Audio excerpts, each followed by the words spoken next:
Welcome to the Revelation of Hope podcast with your host, Alvin Bonds II. Join us each week as Alvin explores the relationship between leadership and families by interviewing leaders in different fields all over the world. Alvin believes that the success of tomorrow's leaders begins with the success of today's families. Hello, and welcome to the Revelation of Hope podcast. I am your host, Alvin Bonds II, and this is episode 5. Thank you so much for joining us. Today, I interview Dr. Shirley Raines. Before we get to that interview, I'd like to take just a moment and talk about women.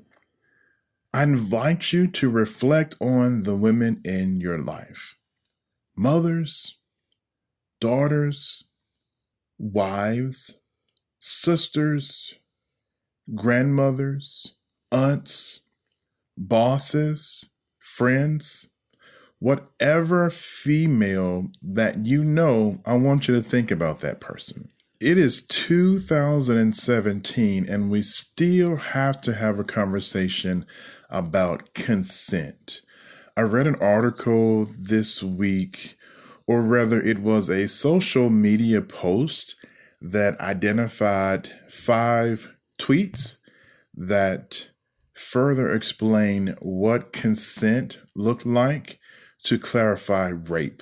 It's unfortunate that in 2017, we're still having to clarify consent. We're still having to make sure that men or women understand that a woman's body belongs to that woman and no one else. I could list several statistics that talk about disparities between women and men. I could list several statistics that talk about how pay for women is not always equal to pay for men in many different fields. I can think offhand of the Netflix show House of Cards and the lead actress Robin Wright. I read an article a few years ago where she demanded to be paid the same as her male counterpart, Kevin Spacey.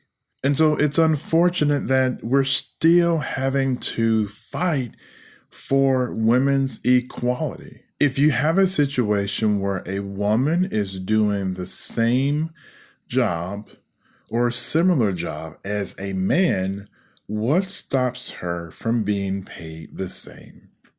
It's different if you have a president of an organization and a vice president. Different roles, 2 different lines of authority, 2 different responsibilities. That's pretty clear.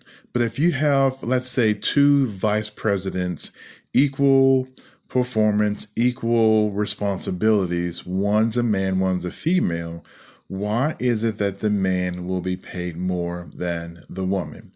All things being equal, such as their education, their experiences, everything they bring to the table. There are still some situations where this is not balanced. So I invite you to think about that. I invite you to reflect on our daughters. Some little girl, some woman, somewhere, somebody's daughter, someone's child has been raped this week.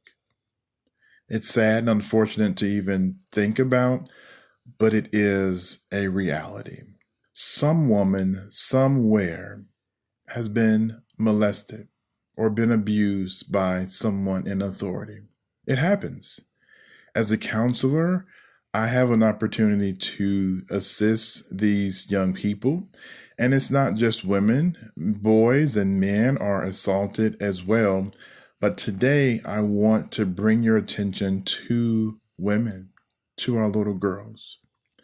It's important for us to advocate and to be a voice for them and to stand up and to say enough is enough. While myself not a woman, I have been a minority and understand the discrimination and the segregation and the disrespect that can be given to people of minorities. Unfortunately, women are also, in some instances, in the minority.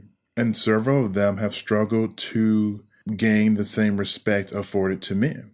As you listen to Dr. Raines' interview today, I invite you to reflect on the women in your life. If you are a woman, think about the struggles you may have encountered in your life. Think about the struggles your mother may have encountered or your grandmother.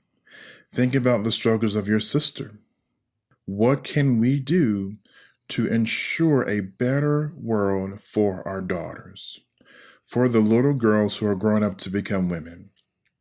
What can we do to ensure a brighter future, a future where she doesn't have to worry about being respected?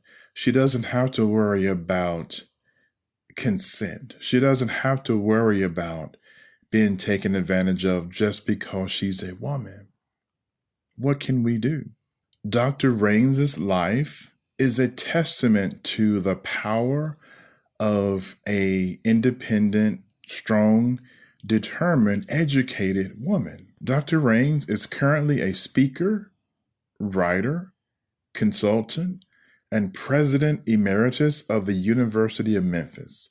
She was the 11th president of the University of Memphis and the first woman president.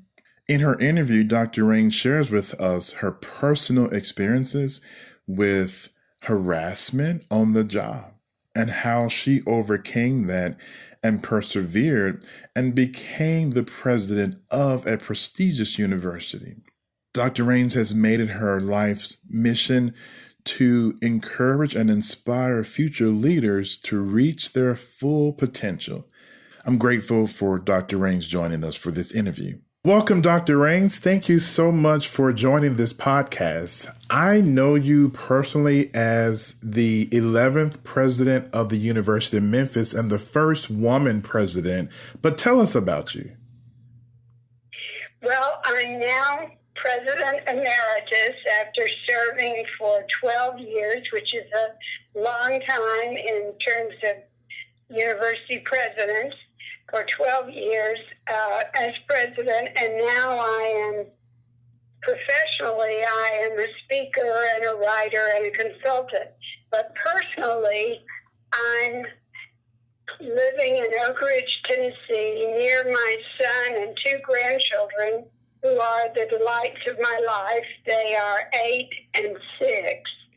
So I spend as much time as I can with them. That's beautiful. And from what I understand, the average length of stay for a university president is 6 years. How did you last for so long? Well, I think I lasted 12 years because we had a lot of wonderful projects going on, and I had a great team of leaders. As you know, Dr. Rosie Bingham was one of those whom knew well through student affairs. Yes. And great provost Ralph Faudrey and business and finance person David Zettergren.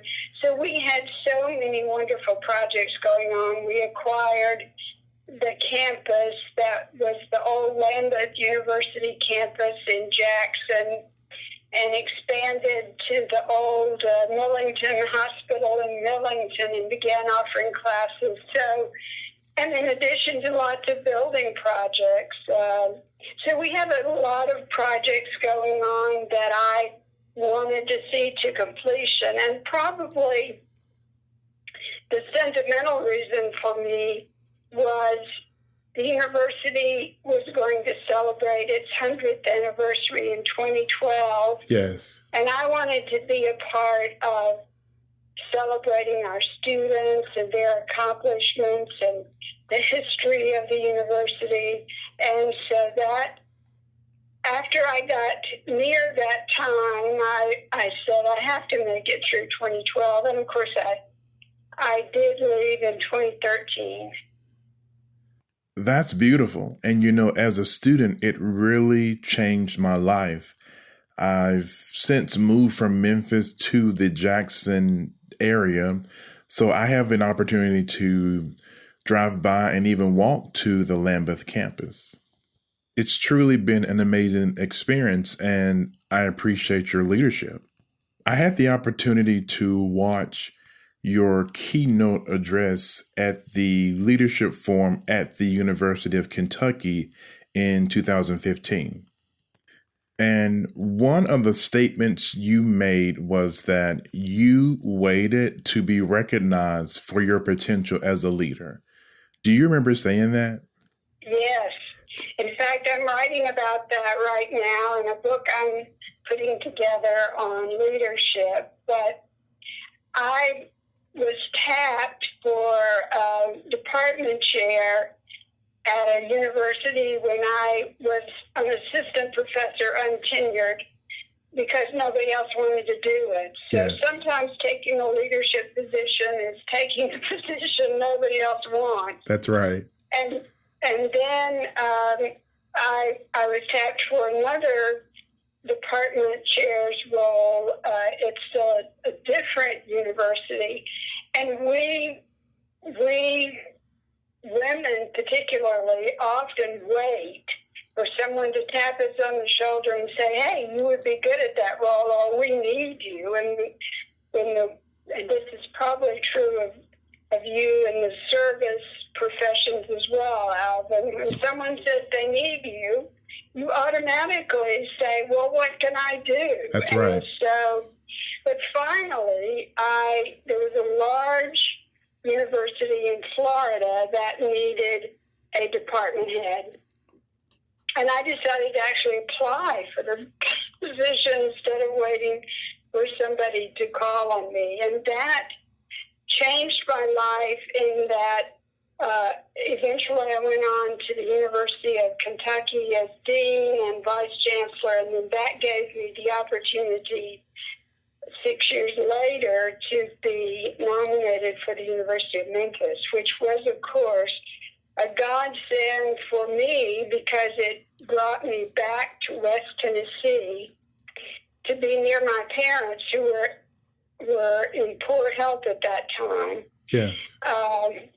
And it also gave me a chance to live in Memphis, a city that I had loved from the time I was growing up, because it was our big city. Yeah. It was our place to go when I was growing up in tiny little Bell, actually out on a farm from Bells, between Bells and Alamo. So it was our big city, and I'd always wanted to live there. And finally, many, many years later, I had that great opportunity. And I love it still, of course. And I definitely can relate. I grew up in Humboldt, Tennessee, not too far from Bells and Alamo. Right. And from what I understand, your experiences in Florida, you had to make a decision. You were looking for a change of scenery. Literally, Right. You encountered some challenges in Florida that prompted your decision to move or to change. Tell us about that. Yes, it wasn't the University of Florida. We'll just say it was a Florida university. Okay. I won't go into where. Sure. But I was reporting I was the only female chair in the college, and I was reporting to a male dean who treated me, the dean I went there to work with retired. He was a very innovative, charismatic, creative person who treated everybody with great, great respect. But the person who followed him was not that kind of person. And I was the only female chair, and he treated me with a lot of sarcasm, made fun of my ideas,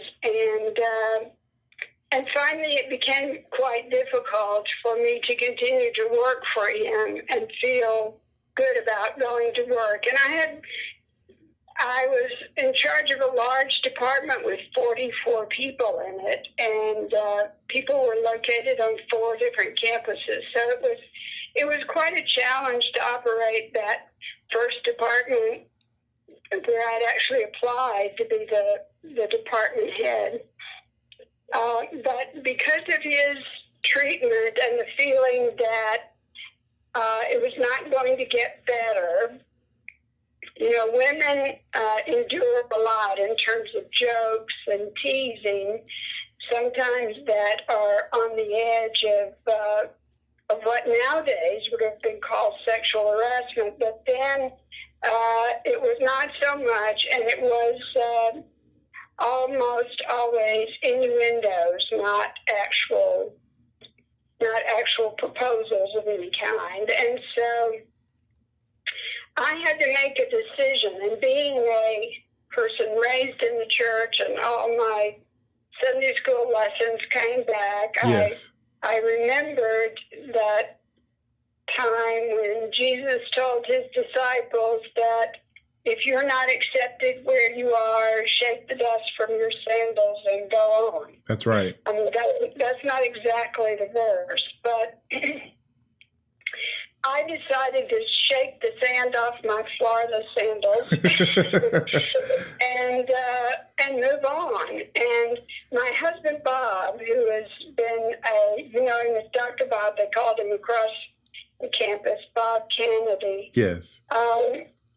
Bob sent him to the library and asked him to look up in the Chronicle of Higher Education any department head jobs that were open. And he came back, not with a department head job, but with the deanship of the College of Education at the University of Kentucky. And I was hesitant to apply because I thought department head was the level at which I belonged. I worked in 3 different departments at 3 different universities, and I thought this is where I was supposed to be. But I decided to apply and didn't expect to get it, but went and enjoyed the people and the interview and what the job demanded. And when they offered it to me, they had been looking for a sitting dean, someone who was already a dean, and I wasn't. But they offered me the position, and it was just the thrill of my life. Yeah. By that time, my son was grown and was living in Oak Ridge, and that would put me closer to him. He subsequently moved to Lexington, Kentucky as well for a while. So family and the good Lord and good experience, as well as friends who were not afraid to be truthful with me and to help me, but also, frankly, the longer you go in life and the more responsibilities you have, it is the team you surround yourself with who makes such a difference.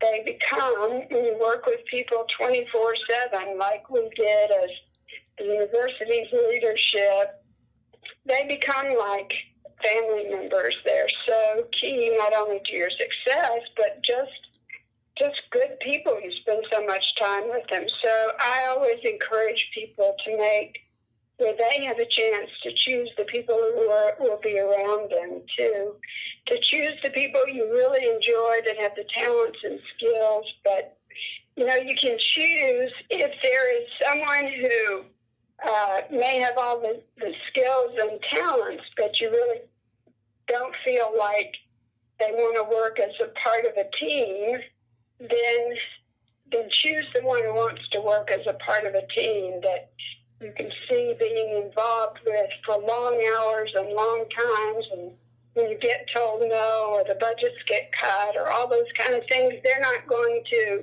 disappear. They're going to be in there just like you have to be in a family, working together to make the best of wherever you find yourself and with whatever resources. Yes. And someone can look at the accomplishments that you've made and never know the struggles and hurdles that you've had to overcome as an individual, and more importantly, as a woman. You've even described experiencing harassment in your professional career. Not many people would know that you have had to overcome that. And I understand you are an author of about 15 books? Right. And I have 2 children's books coming out in October, so I'm excited about that too. That's awesome. I look forward to reading them. In my work as a marriage and family therapist, I definitely see how important family is to strengthening healthy relationships in our families. How have you balanced over your career, work, and raising a family? Well, I'll tell you the truth. I didn't always balance it very well. And I don't think I could have served as president of the University of Memphis with children at home and been as involved as I was. So Yes. At the stage where I had more and more responsibility, my son was older and didn't live with me by that time. And so, but with Bob, I included him in as many things as I possibly could. Yes. But I would also say it goes back to my childhood. I was very fortunate to be raised by two very hardworking parents. One who was a farmer who started off as a sharecropper, and until the seventh grade, my seventh grade was a sharecropper, and then he was able to get his own farm, and that was a small farm, but it was a sense of great pride for him all his life. Yes. And my mother, in order to make ends meet, my mother was very smart. My father had an 8th grade education and my mother had a high school education, but she could have gone as far as she wanted to had it been another time and she had had the resources that I was given. Yeah. But she worked in a hosier mill. She worked in a lawyer's office. Eventually, she had her own real estate office. But she was always the partner with Dad, and we knew that the family farm and all our work together was what fed the family and sustained us. So I grew up with people who knew how to work and who worked together. And, in a small town, just like in a small church, you work beside the elders. If it's the heart fund, you're maybe calling on people with the mayor or senior minister, because in small places, there aren't enough people to go around, and all of you get drafted to... That's right. To do the work. And so I was privileged and didn't have much money, but I was certainly privileged in opportunity to see how other people lead and live their lives. Although I was just grateful to become a teacher and had no idea what God had in front of me for my life. Just no idea. You have been told you are the only kindergarten teacher in America to become a university president. What does that mean to you? Well, I was sort of startled when people started saying that about me because I didn't think it should be that unusual. Because I think teachers they have to do multiple tasks all day long, every day, with multiple demands, which is not unlike what you have to do as an administrator. Yeah. But I'm very proud of learning about child growth and development and working with parents. And I was first a Head Start director for Knox County, and as far as my first administrative role. And I had to learn to work with people in the community and federal projects and grants and all those kinds of things. The hospital, the children's hospital there. So I learned a lot on the job. And then I had great teachers at the University of Tennessee who would, if I made some silly statement, would challenge me and give me good information about the knowledge base. Yes. We can't always, intuition is good and it lets you know whether you're doing right and wrong, but if you have knowledge, you'll learn there are better ways. Yes. And so I learned a lot, in group dynamics and leadership and those kinds of things. And so I just was happy to use my knowledge of what I gained in child growth and development and working with families and communities that I would have learned without those early years. You know, if you care for someone's children, if you are the teacher for their youngest child, you have a tremendous influence on their lives. Yes. And so, you know, I certainly learned what an awesome responsibility that is. So I use it. It means a lot to me because I use it to encourage teachers to take on ever-expanding roles and think of themselves as a member of not just the education community, but the larger community. Yes. And I had a great social worker with that program. So the hard decisions, removing children from homes, Yes. worrying about whether they were going to have food over the holidays and summers, all those things tore at me for sure. And I remember a quote, and I'm using this in the book I'm writing now. I remember a quote from years ago from an old actor named Burt Lancaster who narrated a Head Start film. Huh. It was one of the first Head Start films, and he said, being poor is believing that you are less than what you are. Yes. And because I had grown up, at least in the early years, as poor, and I certainly knew family members who were quite poor, and then I was working with this 300 families in 14 centers in Knox County, and they were poor, and helping people to find. I think the poor have great strengths. They put things together. They manage to build great lives for themselves, but I never lost my heart